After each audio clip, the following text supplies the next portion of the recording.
dasar algoritma pada bab yang kedua. Jadi di struktur dasar nanti kita mempelajari tentang macam struktur dasar algoritma. Jadi struktur dasar itu apa? Jadi kalau kita analogikan atau dalam struktur sebuah organisasi itu suatu susunan yang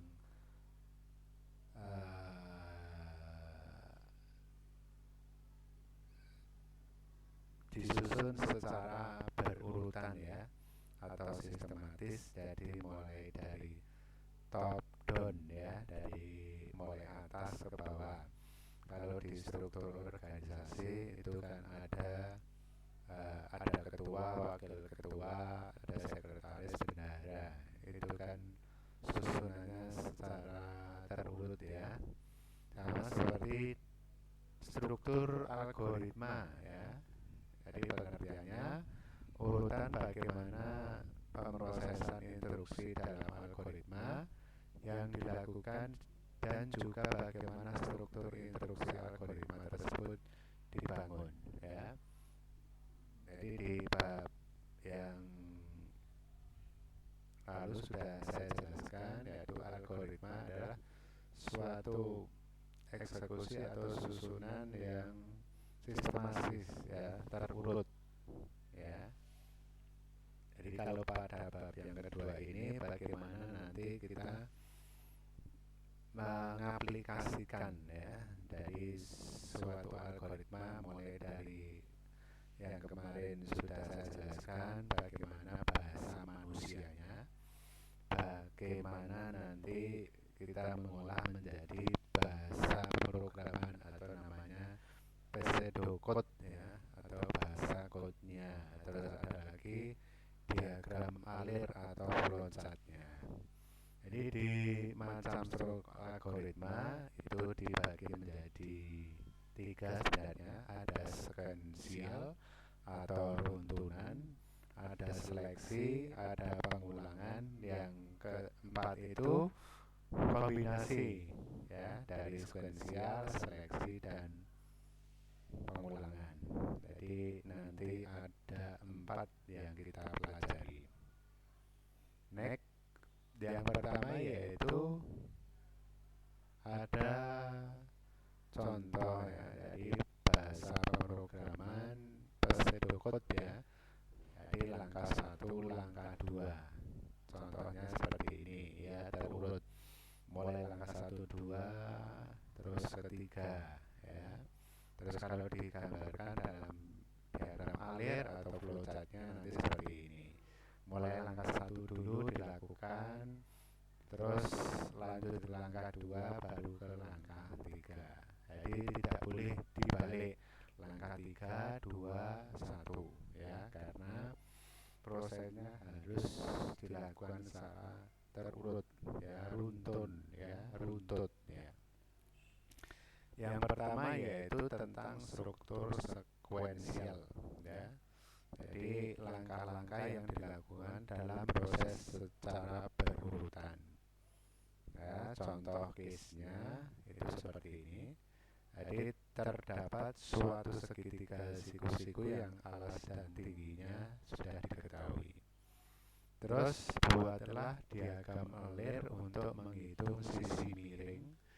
Jadi kemudian tuliskan bahasa pseudocode-nya ya. Nanti kalau digambarkan, jadi diagram alirnya seperti ini ya. Ini sebagai bahasa manusianya. Tuh, kalau di matematika sebagai rumusnya ya. Jadi tinggi sudah diketahui, alas sudah diketahui, suruh mencari sisi miringnya. Kalau dirumuskan dalam matematika, sisi miring itu berarti akar alas kuadrat ditambah tinggi ya. Nanti terus digambarkan dalam diagram alir. Jadi nanti kalau kalian ketemu dengan diagram alir seperti ini, itu namanya diagram sekuensial ya. Jadi prosesnya masukkan dulu alas dan tinggi. Setelah itu nanti diproses untuk mencari rumus ya, sisi miring, akar, alas kuadrat plus tinggi kuadrat. Nanti outputnya ini tampilan sisi miringnya atau hasil dari proses rumus ini ya. Ini diagram alir. Terus bagaimana kalau dituliskan dalam bentuk pseudocode atau bahasa pemrogramannya ya. Di situ masukkan, terus ada dalam kurung alas serta tinggi. Terus yang kedua mencari sisi miring ya. Di situ ada tanda panah ke kiri. Itu berarti akar kuadrat, dari akar kuadrat alas kali alas tambah tinggi kali tinggi. Kalau dituliskan dalam rumusnya seperti ini, tapi kalau di bahasa pemrograman karena nanti tidak menggunakan tanda akar, ini menggunakan tanda ini ya. Terus yang ketiga tampilkan sisi miringnya ya. Nanti kalau di diagram alir nanti bentuknya seperti ini ya. Karena di bahasa pemrograman tidak memakai akar, maka diganti dengan tanda ini, kurung buka dan kurung tutup. Itu namanya struktur sekuensial ya. Jadi diperhatikan, dari prosesnya harus runtun ya, runtut ya, sistematis. Saya lanjutkan yaitu tentang struktur seleksi ya. Jadi struktur seleksi yang menyatakan pemilihan langkah yang didasarkan oleh suatu kondisi, atau nanti di sini untuk pengambilan keputusan ya.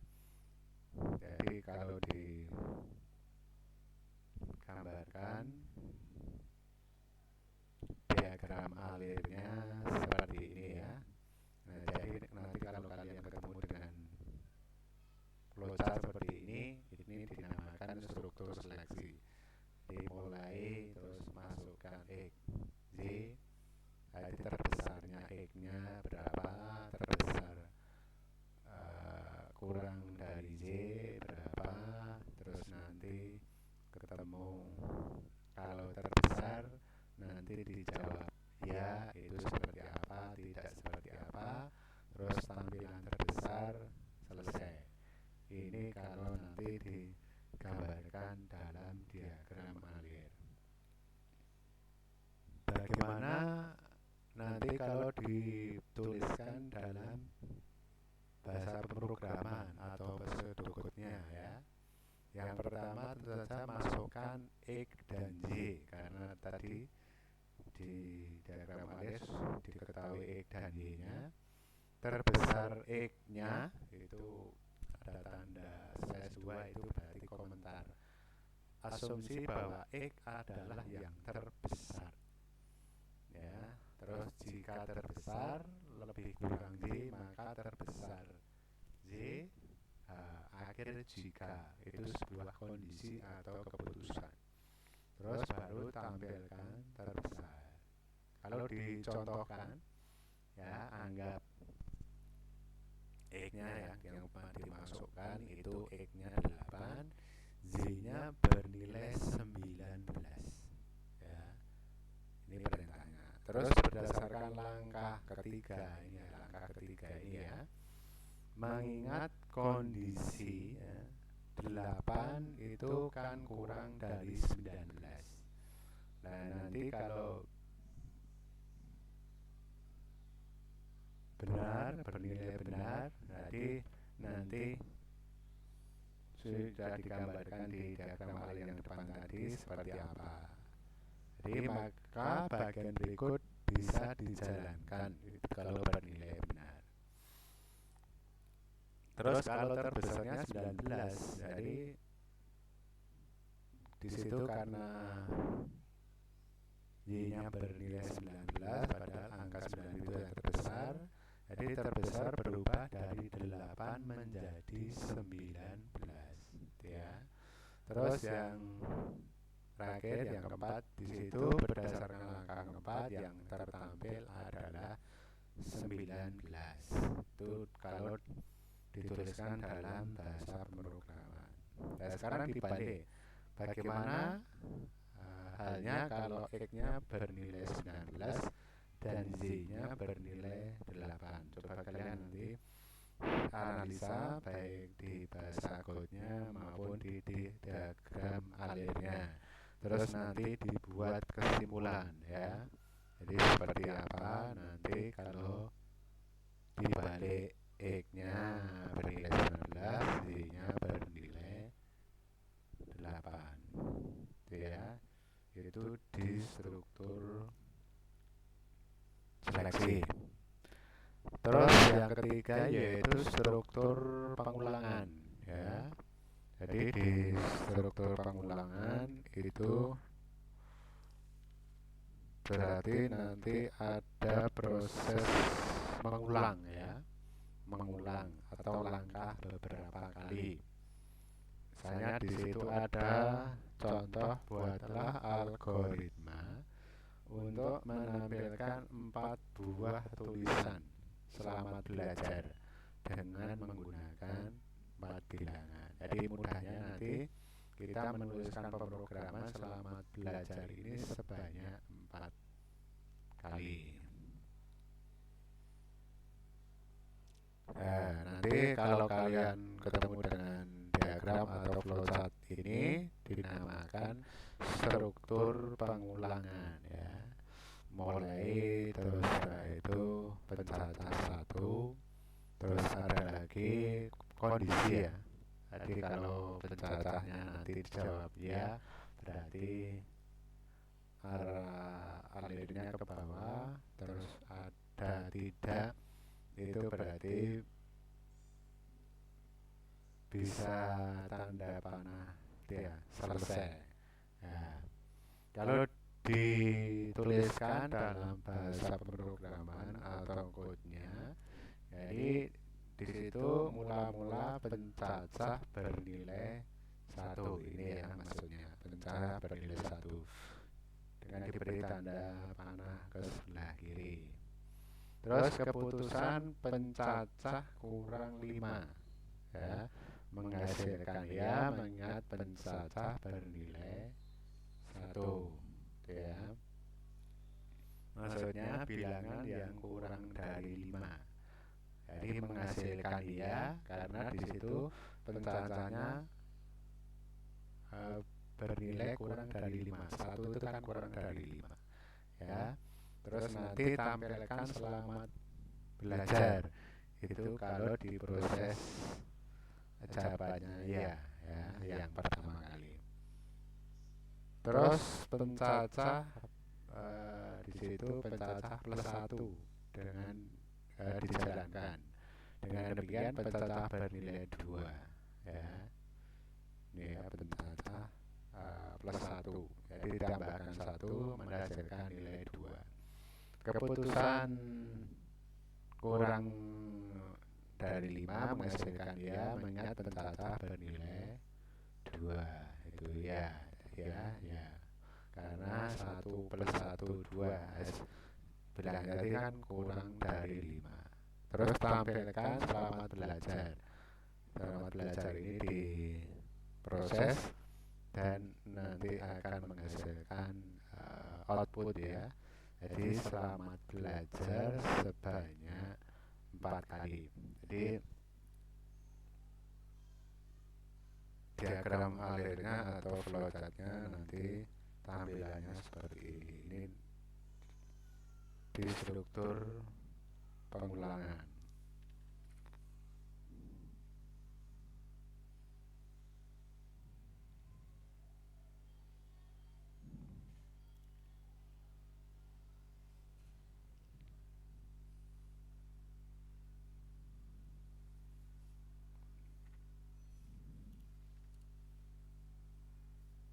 Terus ada lagi yaitu kombinasi ya, kombinasi struktur dasar ya. Jadi merupakan gabungan. Jadi dari mulai struktur tadi sekuensial ya, terus ada lagi struktur seleksi, dan yang terakhir yaitu pengulangan. Ini digabungkan atau istilahnya mengkombinasikan dua atau tiga buah struktur, yaitu sekuensial, pengulangan, tambah lagi seleksi. Jadi nanti kalau kalian ya ketemu dengan diagram alir atau flowchart, ini ada kombinasi tadi ya, ada mulai, terus bilangan satu, terus kondisi ya, kondisi tadi kan di struktur sekuensial, jadi yang atas ini yang terurut. Terus ketemu seleksi antara ya dan tidak ini ya. Terus ada lagi pengurangan ya, jadi bilangan 1+1. Ini kan termasuk struktur dalam pengulangan ya. Kalau dituliskan dalam bahasa pemrograman jadi seperti ini ya, di bawah ini. Yang pertama bilangan 1 ya, bilangan 1. Terus yang kedua ulang selama bilangan kurang dari 10 ya. Jadi suruh mengulang sebanyak, berarti kurang dari 10, berarti bisa 9, bisa 8, sampai bilangan 1. Jika bilangan 5 ini tidak dimunculkan ya, maksudnya ini tanda pagar tanda coret. Jadi 5 maka tampilkan bilangan ya. Terus nanti akhir jika bilangan +1 akhir ulang ya. Ini nanti di bahasa pemrograman dikombinasi. Terus menurut Anda apa hasil algoritma tersebut ya, coba nanti disimpulkan seperti apa. Jadi kalau nanti diurutkan itu mulai dari bilangan 1, 2, 3, 4, 5 tidak dituliskan karena di situ perintahnya tidak ditampilkan. Terus 6, 7, 8, 9 ya. Jika bilangan tadi 5 tidak dimunculkan maka tampil bilangan akhir jika ya. Silakan nanti dianalisa, disimpulkan seperti apa dari struktur kombinasi seperti apa ini ya.